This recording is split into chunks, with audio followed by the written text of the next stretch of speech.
بیان میں نقل فرمایا۔ اور ایک دن حضرت مولا علی شیر خدا کے پاس حاضر خدمت تھے حضرت عبداللہ الجدلی۔ آپ کو حضرت مولا علی شیر خدا فرماتے ہیں میں تجھے اس نیکی کی خبر نہ دوں جو بندہ کرے تو اللہ پاک بغیر حساب کے جنت میں داخل کر دیتا ہے اور توقف نہیں کرتا، جنت میں داخل کر دیتا ہے۔ اور اس برائی کی خبر نہ دوں جو برائی وہ بندہ کرے تو اس کی کوئی نیکی بھی اس کے کام نہ آئے، سیدھا دوزخ میں جائے، جہنم کا ایندھن بنا دیا جائے۔ تو اب کہتے ہیں یہ کوفہ سے آئے تھے، کوفی تھے، جدلی ایک قبیلہ ہے، کوفہ سے آئے تھے۔ کہتے ہیں حضور بتائیں اس کی کیا بات ہے؟ اے علی آپ نہیں بتائیں گے تو کون خبر دے گا؟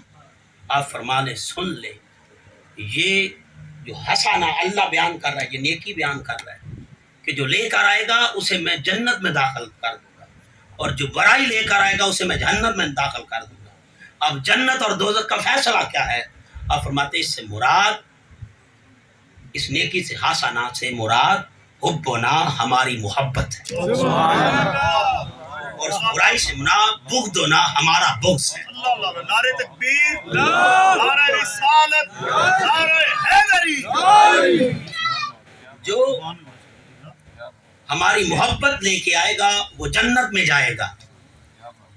اور آپ فرماتے ہیں سن لو یہ خبر، جس کے دل میں بغض ہے، بغض کا تعلق دل سے ہے، یہ دنیا نہیں جانتی۔ آپ یہاں تعریف کر رہے ہیں آل محمد کی، میں تعریف کر رہا ہوں، آپ ظاہراً دیکھتے ہیں کہ یہ بڑا عاشق ہے، بڑی باتیں سنا رہا ہے، اللہ بغض کی بات کر رہا ہے، اور بغض کا تعلق دل سے ہے۔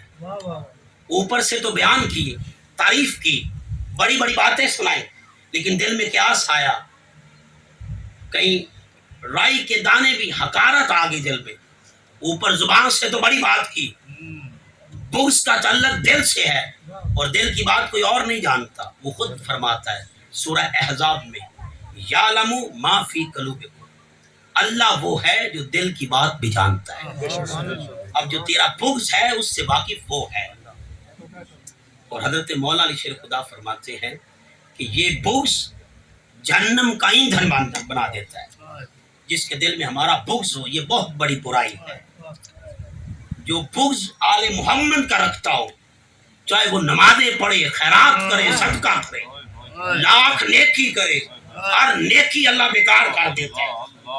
اور جو محبت آل محمد رکھتا ہے اس سے کوئی چھوٹی موٹی غلطی ہو جائے تو مولا علی شیر خدا فرماتے ہیں وہ اللہ معاف فرما دیتا ہے، اس محبت کی برکت سے معاف کر دیتا ہے، محبت کی برکت سے معاف کر دیتا ہے۔